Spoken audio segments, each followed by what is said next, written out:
I wanted to welcome everyone. Good morning from Plan. I am Dana Williams Capone. I am the Special Projects Coordinator for Plan. I run a program called the Library Rescue Grant, which we are currently taking applications for that grant. So I'm going to just do a real short advertisement for it.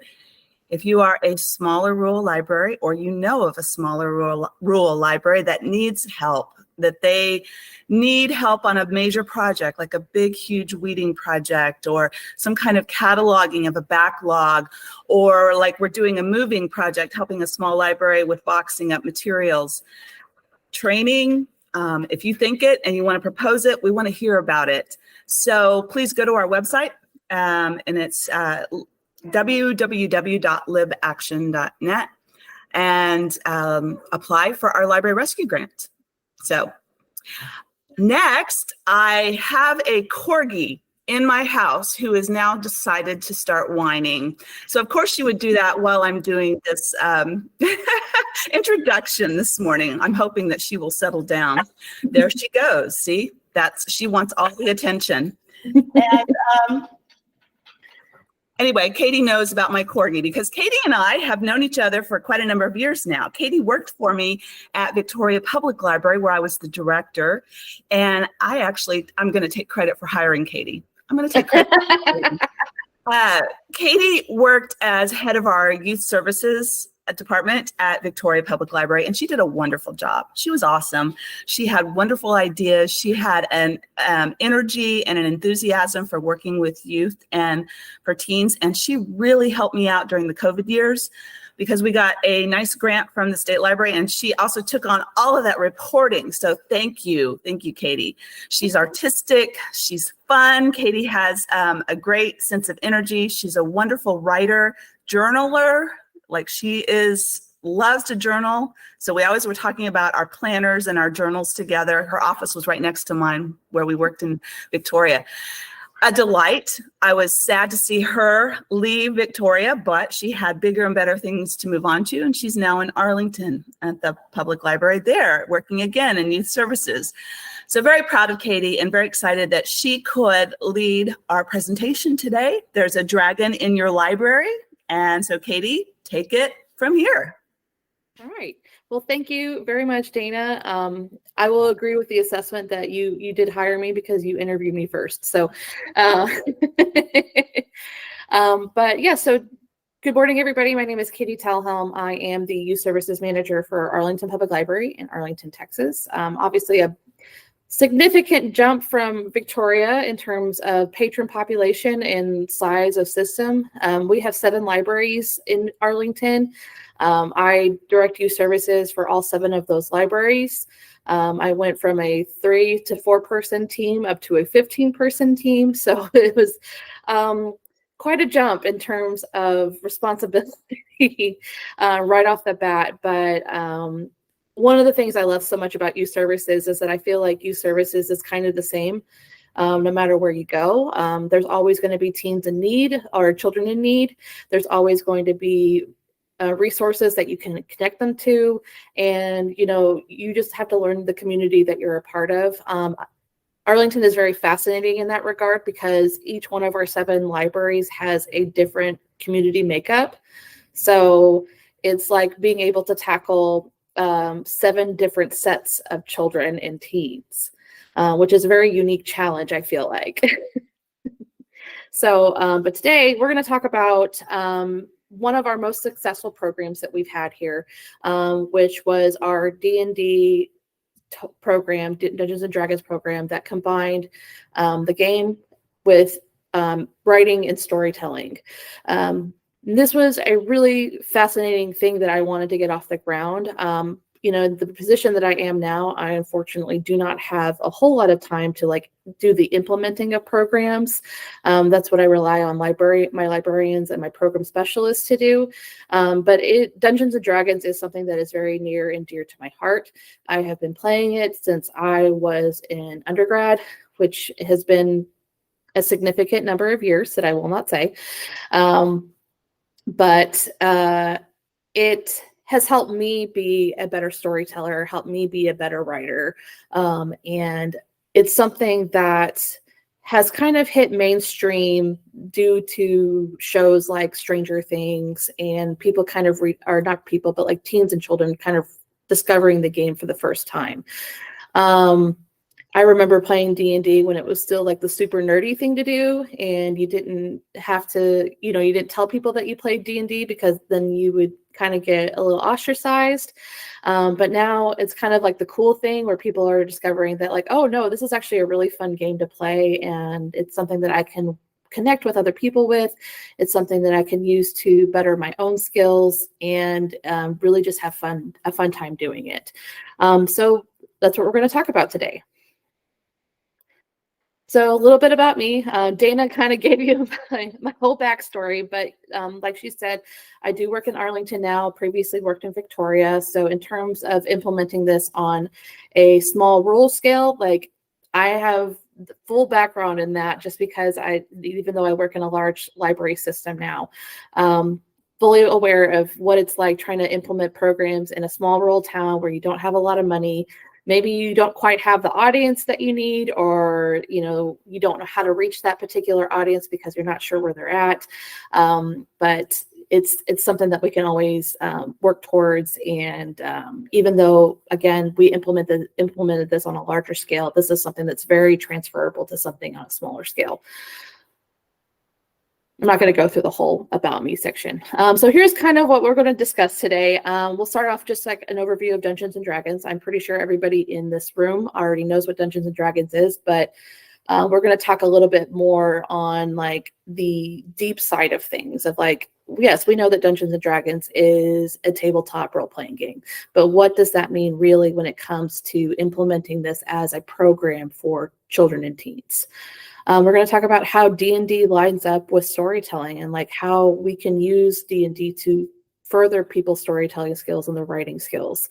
We'll talk about what you need to get started and ways that you can kind of expand that program. Then we'll talk about how much it's going to cost, because I know, especially in the small rural libraries, it is very imperative to know how much is this going to cost me really, because your budget is not very big. And you have to be very mindful of how much money you're sinking into a program like this, because it can get very expensive very quickly. We'll talk a little bit about my experiences implementing the program here at Arlington, and we'll talk a little bit about feedback and reporting. Afterwards, we'll have time for questions if anybody has any questions. So getting started, what is Dungeons and Dragons? Like I said, we know that it's a tabletop role-playing game. But the cool thing about Dungeons and Dragons, like the reasons why I personally really love the game, is that it is ongoing open-ended storytelling. Your story continues with the characters that you've made forever. For as long as you have people who want to play it, people who want to develop stories for it, your characters can continue adventures literally until the end of time. As that I have been playing a character probably for 6 years now in my current group of D&D players. And it's always interesting when we get together because there's always something new that's going to happen. And that's one of the really great things about this particular game. World building is also a very big part of it. We do have, pre-made campaigns available. Like that's something that you can go out and purchase. You can download online. There's forums dedicated to it, pulling up stuff that people have already created. But the other cool thing is that you can create your own. Like there's nothing that's holding you back except imagination, really. I've seen games set, millennia in the future. We have Space World. I've seen a game where they were all stoats. I've seen games where we were all pirates. So however you want to do it is really up to you. There's just, there is a rule book on how gameplay affects it, but you can adapt that to whatever situation, whatever world you want to adapt it to. Character creation is also a really big facet of this because it is probably one of the most in-depth character creation situations I think we probably will ever experience, because it's not just a matter of going in and saying like, oh, I have this character, they're this type of species or person, and this is their name. It's going into that, but it's like I have my character's race, my character may have conflicts with other races that exist in the same world. And that's part of that character's makeup.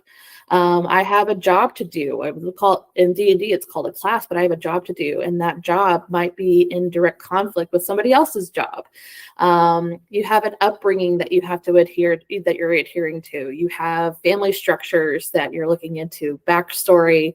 You have an alignment that you're picking up. Are you a good character? Are you an evil character? Like, if you are a good character, what kind of good character are you?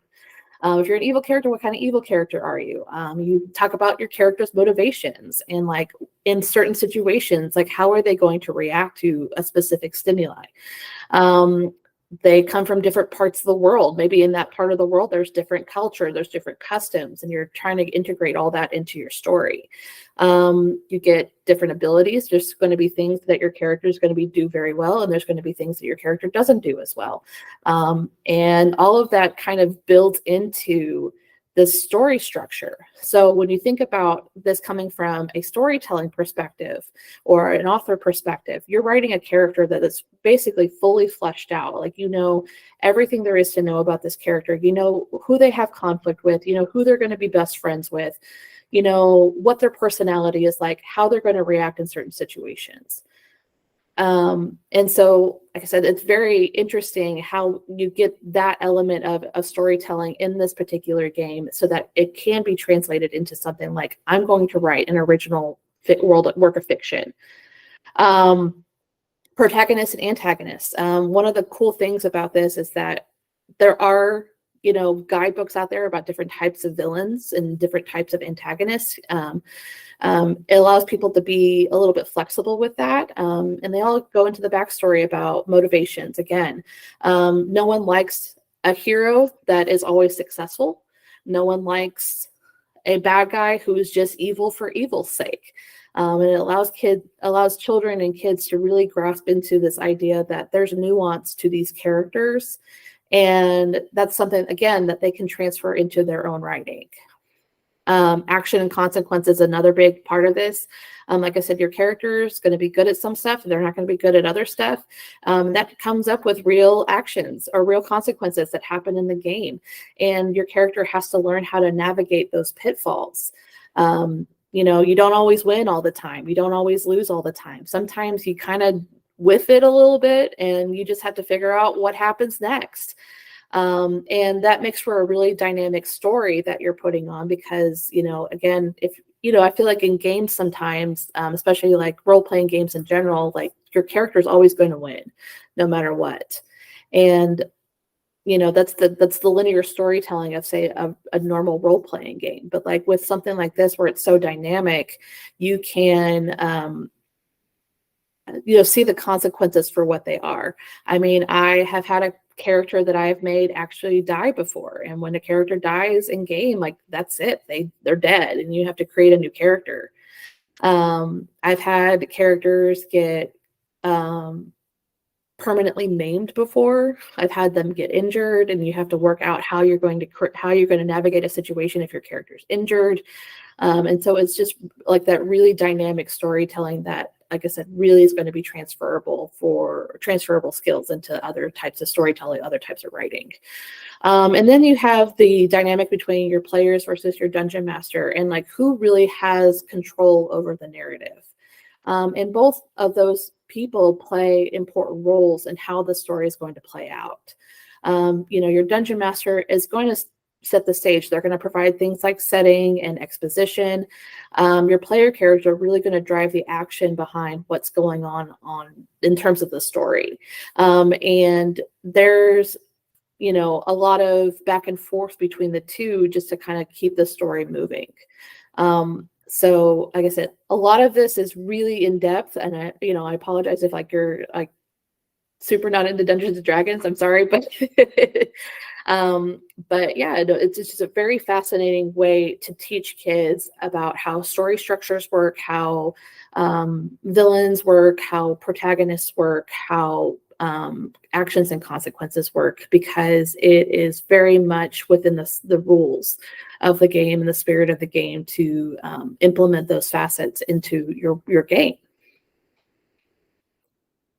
So, like I said, so D&D storytelling, D&D provides a very interesting storytelling experience overall. So the cool thing about being in a D&D campaign is that regardless of what role you're in, either you're a player, you're a dungeon master, whatever you're doing, you kind of are like the author of the story as well as the reader of the story. And that's really interesting because you, as somebody who reads a lot, and I do read a lot, it's always cool to kind of see how things play out. But I also really like being able to envision myself in a particular situation and seeing like how I might react to that situation as a person. Like I said, D&D provides a really kind of well-rounded experience because you are reading the story as it happens, but you're also directing the story. It is kind of choose your own adventure, but a little bit more complicated than that because you don't always get to choose what the outcome is. The story creation and relationship, like that, again, that comes back to that you're reading and writing at the same time. You have partnerships. So your table usually may have 4 to 5 other people. So I've seen campaign parties that have a lot more people. 4 to 5 is usually a good number because it keeps combat kind of on the faster side. But you have collaboration opportunities. If your party is all grouped up and you're trying to make a decision, you guys can sit there and talk about how your character would make this decision. Sometimes everybody's in agreement. Sometimes whatever your backstory or your motivations, it's in direct conflict with somebody else in your group, and you have to navigate those situations. Player agency is very important. And this is one of those cool things that I really like about D&D is that just like in real life, you only have control over the player that you create or the person that you've created. And the other people at the table have control over their person. You don't get to tell what person B is going to be doing with their character. They have their own motivations, their own backstory, their own situation that they're going to be following. So you get to direct your character into specific situations. They get to direct their character into specific situations. You have a dungeon master over here saying like, this is the situation that you're in. How are you going to react? And again, there's opportunities for collaboration, and there's also opportunities for tension and conflict with even just between party members because of your different motivations and your different backstory. Dialogue also is very interesting. It's very much improvisational. And you get a lot of really interesting dialogue that comes out of these parties just because you get to hear people conversing as a specific character. I've played a character in the past that in terms of alignment was a true neutral. He did not basically whatever he wanted to do in that specific moment was what he was doing, and he didn't really think about the consequences for anybody else or the world or anything like that, which put him into direct conflict with somebody who say was like a lawful good person who very much is a rule abider, and doesn't really understand that like why someone might break into a house for some random reason. So that's, again, the dialogue that comes out of that is very interesting because you're having a conversation with these two characters who are already in conflict with each other. And then again, you come back to this idea that there's real consequences for the actions that you take. The majority of actions in D&D are determined by a dice roll. They're not determined by, what you say you're going to do. I might take an action as a player and say, I want to do X, Y, and Z. I want to unlock this door and break into this house. And then that would be a dice check. I would roll a dice. And if I meet whatever threshold was established, then I would be able to break into that house. If I don't, I might have consequences. I might break the lock. I might get caught. I might get thrown in jail. Like, just kind of depends on what's going on in the story. And all of these things kind of combined, again, builds that dynamic storytelling experience that kids and teens can transfer into other types of writing. So what do I need? I put this in here, even though it's not Dungeons and Dragons, but you're going to need some help, I will say, to start off with. Unless you have somebody on your team who is already like the D&D whiz and knows everything there is to know about D&D, you're going to need some help, unfortunately. Or maybe not unfortunately, but you will need help. Like I said, I was very fortunate in that I had somebody on my team that was already like super involved in the D&D world and had already built like curriculum on how to teach children how to play this game. It is a very complicated and convoluted game. I have actually talked people out of starting up D&D programs if they do not have a good, strong basis for this game, because there is a lot of research involved. There's a lot of rules and understanding of those rules that you have to be able to communicate to the people that you're teaching. Like I said, it's very complicated. Like those rule books, they're pretty thick. The character books also pretty thick. But the good news is that there are plenty of guides out there. For somebody, say, if you don't have a D&D whiz, but you want somebody who wants to learn how to play this and wants to learn how to start this program, there are plenty of guides out there that go over, at least get you through the basics of how to start like a campaign, how to run a campaign, how to be a dungeon master, how to create characters, all of that fun stuff. There are two important books that you will need to have access to. That's going to be your Player's Handbook, and that's going to be the Dungeon Master Guide. So Player's Handbook is going to break down everything that you would want to know about character creation, about the different classes and the different races that are available, and kind of how people who want to be players can get involved in the game and like understand their role in terms of the whole party makeup. The Dungeon Master Guide is going to be specifically for your Dungeon Master, because it's going to break down stuff like what threshold do people need to hit with their dice rolls in order to succeed a task or fail a task. It talks about monsters and integrating monsters into the game. It talks about the different facets of, like, if you're in a specific situation, how do you handle this as the storyteller, as the person who's driving the exposition? And then the other stuff that you need, this is all stuff that can be procured pretty cheaply, pretty much anywhere that sells gaming supplies, and that's going to be dice. You guys have seen probably a set of D&D dice. There's 7 in total, and it ranges from 4-sided dice all the way up to 20-sided dice. Character sheets you can get online. They're free. The Wizards of the Coast, who is the person who does D&D, or the company that does D&D, they have free character sheets that you can download. They're actually a fillable PDF form that you can get. Pencils and notebooks. These notebooks do not have to be anything fancy. They do have fancy D&D notebooks out there if you're interested in spending money on those. But my D&D notebook, my dungeon journaling, is literally a composition notebook that was like 50 cents at Target or whatever.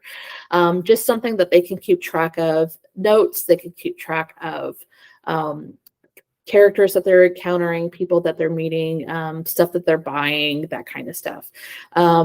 It's also the place where I draw maps. We don't have a map my group, so I draw maps in my dungeon journal so that I can see like where placement is, where people are standing, how the room is laid out, and all other fun stuff.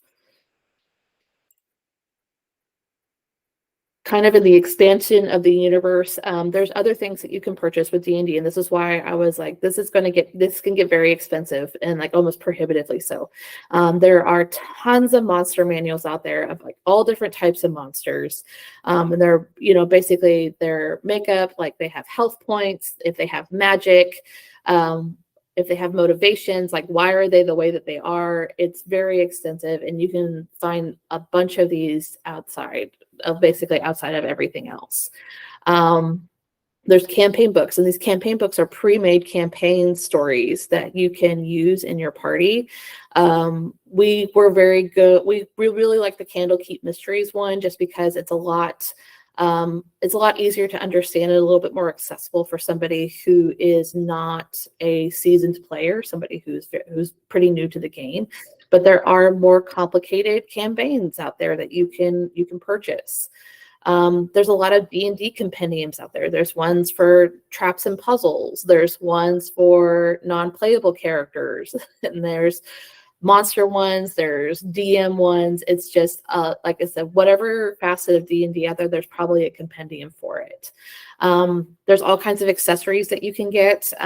There's, if you go and do a Google search for, like, say, a DM screen, you can see the cheapo screen that you can get from Wizards of the Coast, but you will also see people who have carved theirs out of wood and have wood burning sigils in them, and they cost like $400. So I'm not saying you should get that, but like you can see where, like, again, the price goes up quite dramatically. There are people out there who collect dice sets. There are people out there who collect, they have like dice trays. So if you don't want them rolling on, say, like a hard surface, you can have them roll in a dice tray that kind of keeps the dice there. There's dice towers if you want to have dice towers. So it's, like I said, this world is really expansive. The gaming community is really expansive as well. There's also figurines that you can get. There's sets that you can buy just already pre-made. They're usually, I mean, I don't want to say they're not expensive, but they're pretty relatively inexpensive compared to other facets of this game. You can buy pre-made stuff. We were talking about earlier about how we've printed things in our library's 3D printing lab, figurines that we have then painted ourselves. And that's another thing that you can look at doing. So if you have a 3D printer at your location, 3D printing generally is pretty inexpensive in terms of how much it costs for filament. These figurines are like 1.5 to 2 inches tall. They're not very big. And that's something that you can also do using resources already at your disposal, as opposed to purchasing these from some vendor or whatever. There's also maps that you can get. There's map boards that people have made. There's stuff that you can create yourself. There's grid paper, not paper, but like a grid poster that you can mark on with a dry erase marker to kind of sketch out what your area looks like. This is not anything that you absolutely have to have in order to get started for the program, but if you're looking for ways to expand a program that is already successful, these are some of the ways that you could do that. Some of the things that you can get. So again, yes, sounds expensive. It can be, but it doesn't have to be. Just to kind of put into perspective here, this is a breakdown of the basic supplies that you will need. So like I said, you have a D&D whiz. So that's going to be a staff member. It might be a volunteer, but a staff member most likely, who is going to have time spent into developing and implementing this program. Now, I didn't include that in the cost of this because your staff member is going to be developing and implementing programs all year long. So what it's just determining like what they're going to be spending their time on, because like that part of it is not going to change regardless of what program they're going to be doing. Player's Handbook, the retail price is $29.99, and so is the Dungeon Master Guide. Those books are usually able to be found at whatever book vendor you use. We use, who do we use? Gosh, I said Baker and Taylor, but that's who Victoria uses. But we use Ingram, sorry. But Ingram gives us a 40 to 50% discount on items that we are purchasing directly from them. And so $30 now becomes $15 or, $18 or whatever it is, in order to purchase these materials. So that brings your cost down significantly. Dice, like I said, you can get dice pretty much anywhere that sells gaming supplies. However, the place that I've actually found the cheapest, like in terms of buying bulk dice sets, is Amazon. Amazon, it's $1 per dice set, and you do not have to get fancy with these. They're dice. Like, if they want to get into dice collecting and dice hoarding, that's on their own time. I don't necessarily say that they shouldn't, because I myself am a dice collector, but it can get very expensive very quickly if you're buying really fancy sets of dice. I've seen dice sets go for like $120 a set, sometimes $300 a set, depending on what materials that they've made out of, if they're hand painted. But Amazon, if you just need a dice set, it's going to cost you $1. they have they have some pretty colorways, like, so like they don't look bad or anything like that, but cheaply for sure. Like I mentioned before, character sheets, free download, not just through Wizards of the Coast. Like there's plenty of other people out there who have uploaded character sheets. There's people that have formatted character sheets to make it more accessible for people who are just starting out and don't always understand the different mechanics that go into character creation. We've used some of those truncated sheets before because of that reason. Like I said, character creation can get very involved and very complicated. So when you have somebody who is maybe, 10 years old and they're just starting out for the first time, maybe you don't give them a full character creation. Maybe you just start out with the basics. I put pencils on here. You guys probably already have pencils, but if you're buying pencils for, this specific program, you can get 24 of them for $1. Like I said, so pretty cheaply. And notebooks, again, if you're buying in bulk, you might get a discount on them, but typically they range from 50 cents to $1 per notebook. Like I said, these do not have to be fancy. They can be composition notebooks. They could be spiral notebooks, whatever you have available. It's just some place for people to keep notes. So total for 20 people, I picked 20 people because that was about the number of people that we had in any given DnD program, is about $100. And the cool thing about this stuff is that it is not consumable. The only consumable factors of this are pencils and notebooks. And the notebook is not going to get filled up immediately. It's going to get filled up over weeks and months of playtime. I'm pretty sure I've kept the same notebook now for at least 3 years, and it's still not filled up with campaign notes. So you're going to, like I said, this is something that it's basically a one-time cost. We were able to give out dice sets to kids when they came to the first program. You do not have to do that if you want to keep a classroom set of dice and just hand them out per program. That's up to you. And that actually keeps your costs down because you're going to be using and reusing these pieces over and over again.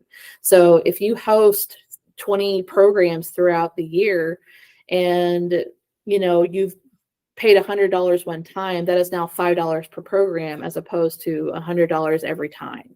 So again, it can, like I said, can be cost prohibitive if you start getting into like the really crazy stuff. Does not have to be. So what about everything else? So these are not stuff that we have created. This is stuff that I was able to go around to other libraries and see what they have done. So again, maps, they make map boards and grid paper, but you can see up at the top that is paper with painter's tape attached to it to keep it attached to the table. Our Dungeon Master screen in the middle is a cardboard box that has been taped together. Figurines down at the bottom, those are paper. It's paper and cardboard that they put on a little stand. So, you're talking about things that can very easily be made in-house if you want to. It is not necessary to have these pieces. But, in terms of the gaming experience, maybe your kids might want something like this where they can see, say, like the map set up, or they have their Dungeon Master behind a screen so they can, take time to like really do kind of what I would call like the secretive Dungeon Master work that takes place. Your Dungeon Master holds a lot of the cards in terms of your storytelling, and you don't always know what they have up their sleeve. And some Dungeon Masters like to keep it that way. But the other thing I've seen used for like, instead of having figurines, they might have gone and pulled, say, like, they call them meeples, but the little figurines from like other games. And that has been signifying other players. I've seen people use coins. I've seen people use candy to signify player characters. So there's really no end to what you can utilize, especially if it's something that you already have. And like I said, none of that is even really necessary. My table, I have a dungeon. Everybody has their notebook and a pen, and that's it. Like, we do not have a map set up. We do not have player characters on the board. All of it takes place in our imagination. So a couple of different additional sources of like where you might say like, okay, I'm a small rural library. I don't really have $100 to buy this stuff and really get this program off the feet, because it's a brand new program. I'm not really sure where the teens are, and I'm not sure how to market this particular event to somebody who may want to do this for the first time. You can always talk to your friend's organization if you have one, and see if they have any ideas, if they might be willing to support a program like this, if they have a fundraising opportunity that you might be able to tap into. I know friends organizations sometimes could be hit or miss. Sometimes you have a good one, sometimes you have a bad one, but it is a resource that is available for you to use. Grants are always really great. I know, so TSLAC offers a Texas Reads grant every single year. And I will say that if you're not already applying for that grant every year, you probably should be, because it's a small scale grant that's used specifically for reading and literacy programming for children and teens. I believe the grant cycle for that opens up, I think, in like March or April. And then typically people get notified in like July and August if they are successful. And then, like I said, it's a $10,000 or less grant. So you can pick and choose like how you want to implement that. You really, honestly, if you're looking to start a D&D game, you really need to get in touch with whatever local gaming community that you might have. We are very fortunate here in that we have several gaming shops that are really nearby to some of our library branches that we were able to kind of tap into. They had D&D classes and D&D games available, but it was really only for adults, and they did not have opportunities for, say, children and teens to get involved. But they had a lot of interest from kids that would come to the gaming store and say, hey, we want to do this. So we kind of already had like a pipeline of kids who wanted to be involved in D&D, but didn't really have a space for it. Gaming communities are also really great about sharing resources. So for example, if you go to your local game store, your local D&D group, and say like, hey, do you guys have any extra dice that you can let us borrow? If you have any information about how to be a good DM, like we can partner with you guys. They can even come out and teach game mechanics to people if they feel, I was like, I don't ever want to presume that anybody feels comfortable enough to do it, but if they feel comfortable enough to do that, that's something that's a resource that you can tap into. So maybe you don't always have to worry about, oh, I need to be the D&D whiz. I am going to be the only person who knows how to play this game. You have a person in your community who can very easily fill that position. And then obviously donations, operate very much on donations. We actually have had several players' handbooks come through our donations over the years. Some of them are in good condition, some of them are less good condition. But, for example, if we did not receive the funding that we received in order to start this program, then, we already had at least one of the books that we needed in order to get started. The other cool thing about the Player's Handbooks and the Dungeon Master's Guide is that there are digital versions of it that you can get on the computer. You can download them, and I don't condone necessarily printing it all out, but you can print out parts of it. If you have a part on character creation, you can at least get that part out to kids that are coming for the first time, so that you're not always having to like lug a book around or try to find a book. You have it digitally available. So let's talk a little bit about D&D here in Arlington.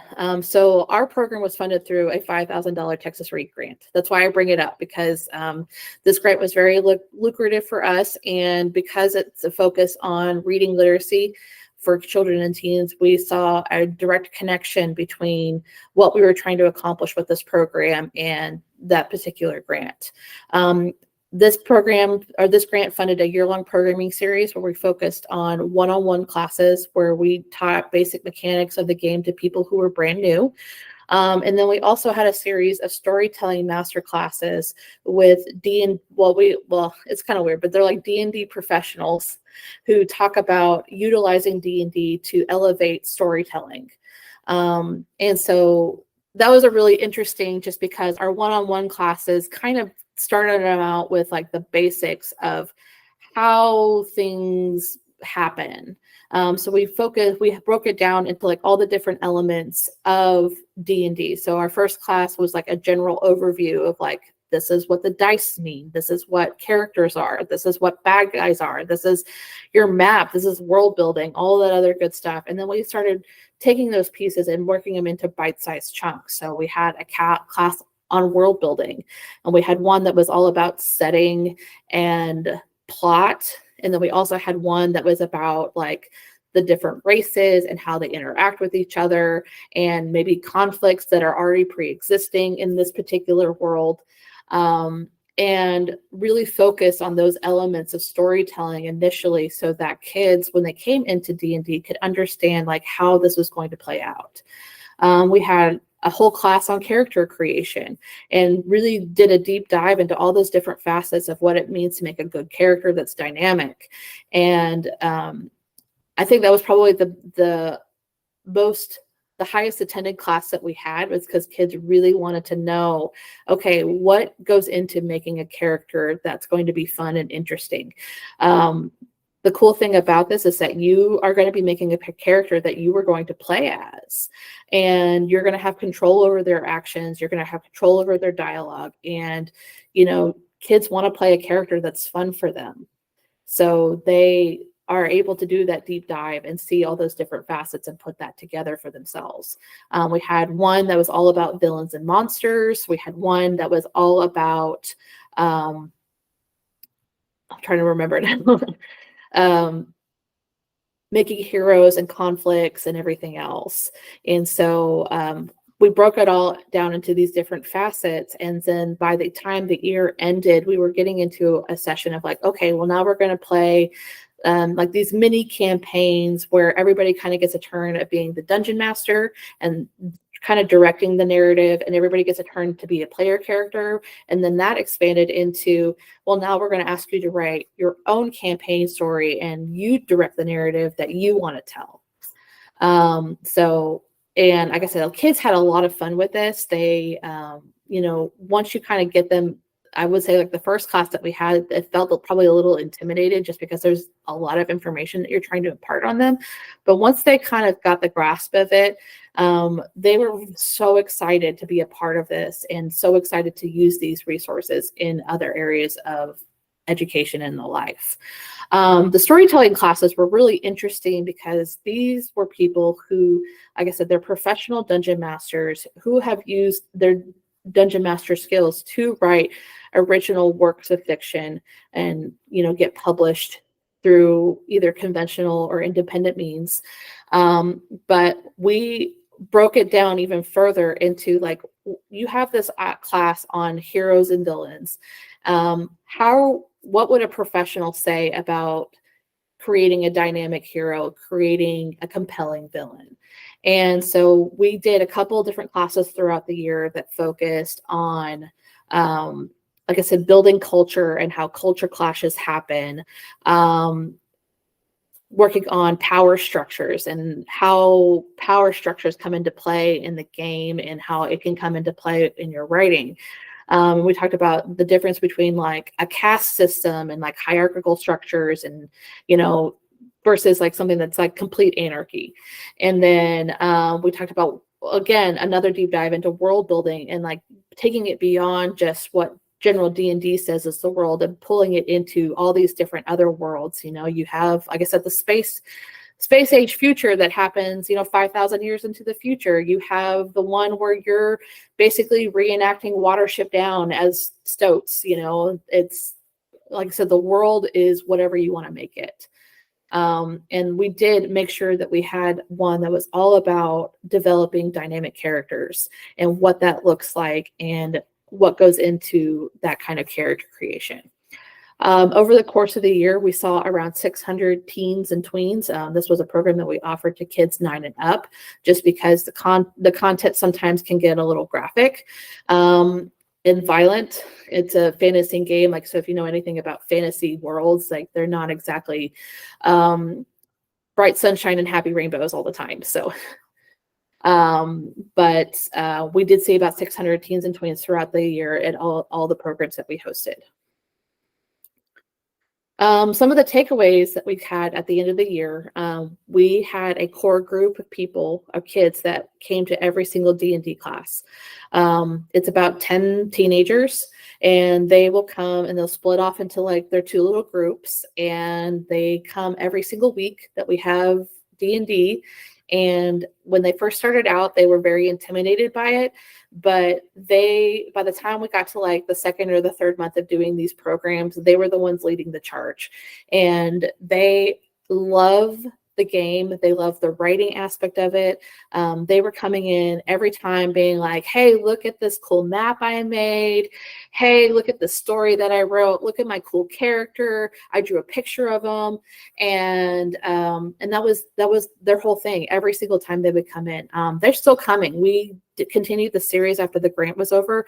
They're still coming to the programs every week, which I think is fantastic. If you know anything about tweens and teens, it is almost impossible sometimes to get them to come into the library, let alone have them come every single week.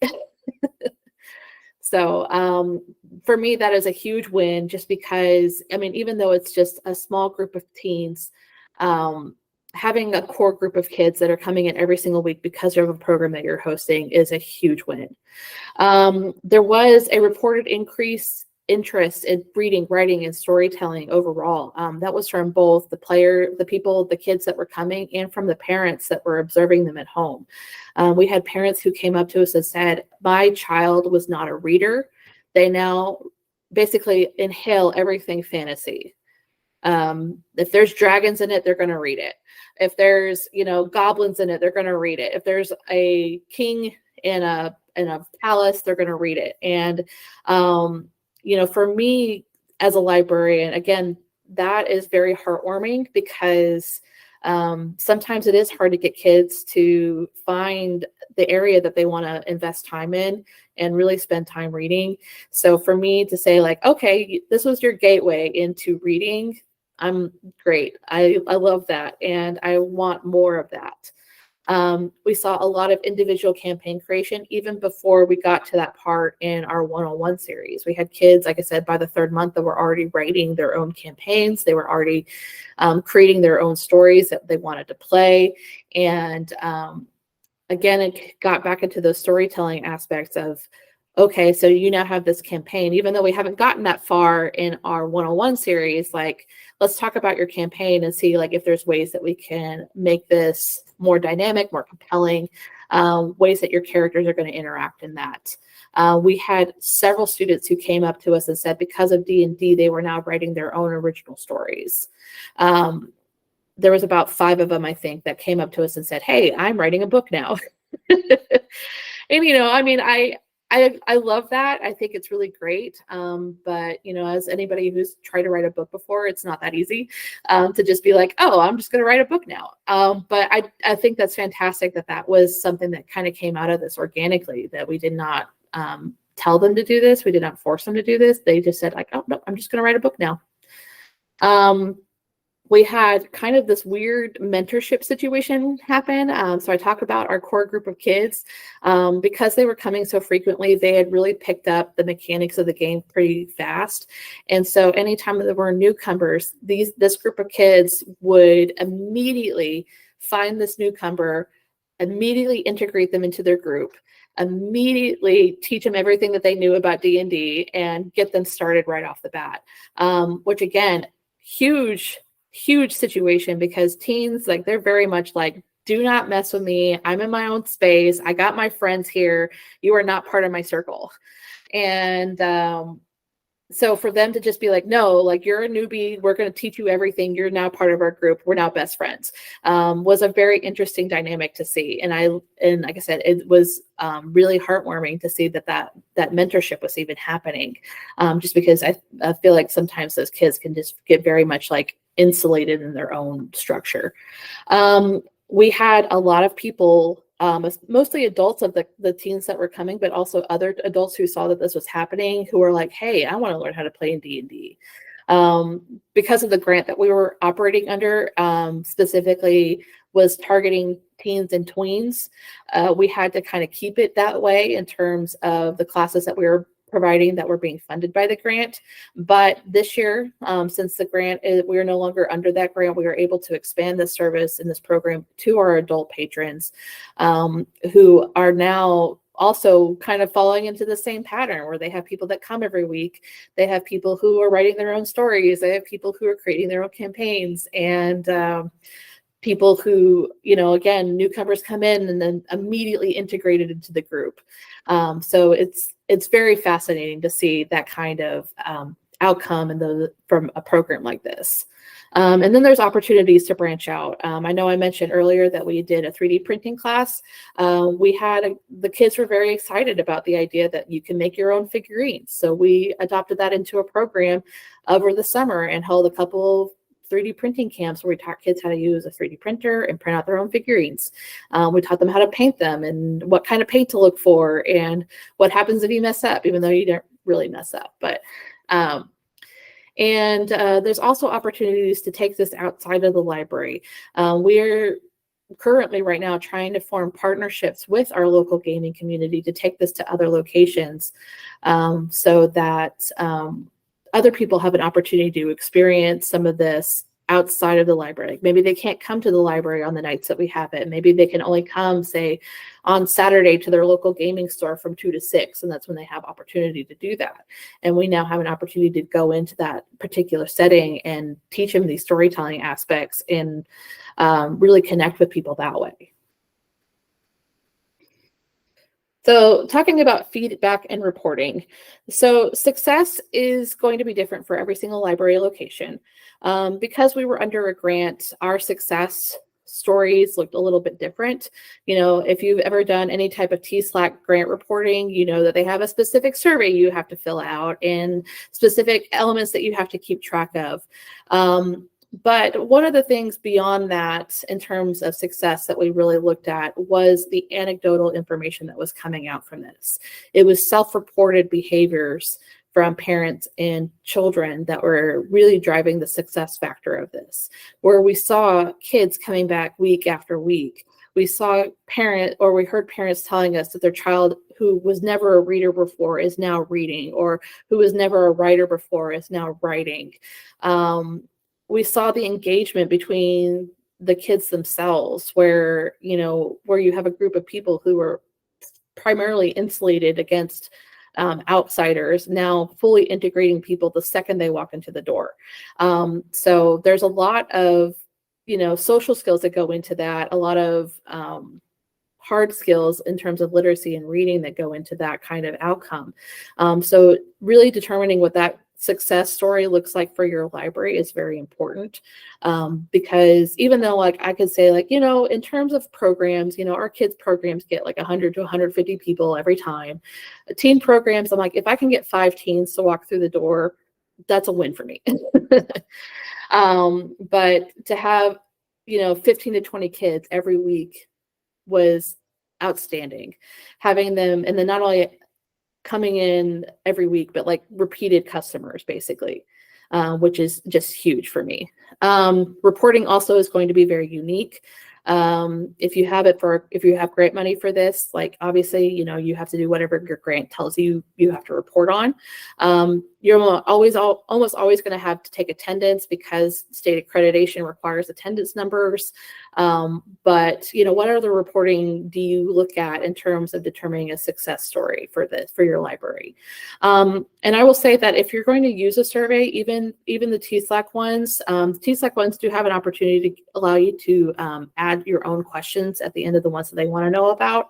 I would just urge you to ask the right questions. I feel like sometimes library surveys kind of don't really get to the meat of what they're trying to find. Sometimes the survey is oh, did you enjoy today's program? And I'm going to tell you right now that 99% of the people who fill out that survey are going to say, yes, I enjoyed the program. They wouldn't fill out the survey. They wouldn't come to the program if they didn't enjoy it. So you're not, what exactly at that point are you measuring? So there's other ways to kind of get the information that you want to know. If there's something that you want to know, ask it. If you want to know, did you learn something new? Ask the question. If you want to know if they found value in it, that they're going to use these skills outside of the library, ask the question. Don't, worry about whether or not it's going to come across as like, oh, is this too aggressive or anything like that. There's ways to phrase things so that it's not so in your face, but you want to be able to answer the questions that you want to know. So that's all I could say about surveys. But other than that, that's the end. And I know I kind of talked a lot, so I apologize. But if anybody has any questions, I could take some questions.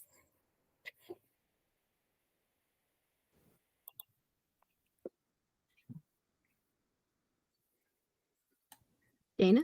Yeah, I'll start off. Just when you were explaining that program, Katie, it sounded like there's a lot of theater going on. Is that true? And does that allow you maybe to connect in with like a theater group, theater kids? I also see a lot of connection of trying to get them in the high schools or the middle schools, trying to reach those kids. When you're in a rural community, a small community, you know, your school could be a great resource, but then what are you looking for in that school? Who are you wanting to connect with in the school to find the right kids?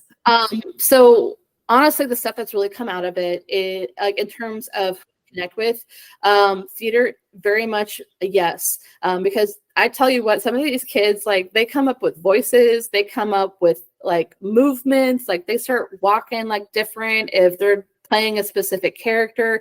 They get really involved into the role-playing aspect of this that is really kind of interesting and amazing. The other people that I would really look into is at art classes, because there is artistry involved in this in terms of player creation, map drawing, that world building that those art kids kind of gravitate towards, even though it is still very much rooted in storytelling. Ooh, how do you have multiple play groups at once? Only have one DM. So the way that we have kind of done that is, for example, we try to break kids up into smaller groups just because we don't necessarily want the party being large. However, we have had a party. I think one of the pictures that I had here, this top picture here, you can see there's 1, 2, 3, 4, 5, 6, 7, 8, 9 kids that are all playing the same game. So, I mean, I don't necessarily recommend that just because it kind of get very tedious after a while, especially if you're in combat. But you know, there's ways to be flexible about it. If you have one DM and you have a large group, I might ask somebody if they'd be willing to step up and DM for that day. Or I might say, you know, if there's a way to get everybody in the same group to play the same story, again, there's ways to do that. Our kids have generally been really flexible. Part of our one-on-one series was a class on how to be a DM, because it was very important that they understood the other side of the story. You know, you have your character that you're making choices for, your dialogue and everything else, but you also have the person who's kind of directing the overarching part of the narrative. And we wanted them to see that side of the story and be comfortable with that aspect of it too. So that if in the situation that you're describing, you know, they feel comfortable enough to step up and say, yeah, I can DM for today.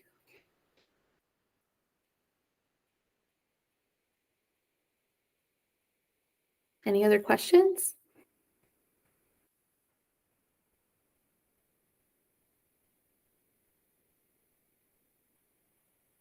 I don't think so. I think we're good today. Yeah, I wanted to just say something, Sarah, real quick before we, you know, turn our quit today or finish up. But I really like the fact that you emphasize in this presentation the importance of making those community connections. And that's always been super important to me, of bringing in those other kids, helping kids connect with other kids, feel like that they have a space where they feel, or they're growing in their feeling comfortable, having those safe spaces and growing their social skills. That sounds like a big part of it too, is learning to develop social skills, which I know is super, super hard at those middle school and early high school ages. So I really enjoyed hearing about that. Thanks, Katie. You're welcome. It's honestly one of my favorite things to see in this program, because I feel like, again, sometimes when you have programs for tweens and teens, they might come in and they might sit near each other, but they don't really talk to each other. And it's almost like a weird, like teenage version of parallel play. So it's like when you put them, kind of force them into the situation of being in a game where you have people that are required to talk to each other, they're required to act off of each other and converse with each other. Like I said, it really kind of opens the doors that like, oh, like, no, you're actually somebody that like I really enjoy being around. You're somebody that shares a lot of the same interests that I do. Especially if they're coming to something like a D&D program, which again, even though it has become more mainstream, is still identified as something that's pretty nerdy. And when you're in high school, that's not necessarily a badge that you might want to carry, depending on the social circles that you run through. So it's interesting having that safe space for them. It's interesting seeing how they themselves have made that space safer for their peers. Like I said, we were very fortunate in that we had that pipeline through our local gaming community, where they needed a space for teens to come learn and play the game, but that wasn't available to them. So, but maybe you just have a group of teens out there that you haven't run into or you don't know about that would benefit from something like this, where they can come into the library and it's just kids their age learning how to play a game. Cool. Thank you, Katie. You're welcome. D&D is so much fun. If you guys have any other questions, Katie they can email me and then I'll. I was like, or you can just give them my email. Like, yeah. I have no problem with that. You can find me on LinkedIn. You can find me on Facebook. Like, I am available through most avenues. Well, thank you so much. Tomorrow I'll send out a recording of this. So if you want to refer back to it, or if you have someone else who wants to see it, you're welcome to forward them that email. But please fill out the training survey. I need it. Need it for the grant. Still need to review the grant because you were talking about the surveys and what they require. And I'm like, I haven't gotten that far in my training yet. So we'll see. But yes, thank you so much for all of you for being here. Thank you, Katie. I really appreciate it. It was so much fun getting to hear you talk about it. And I'm happy to be here.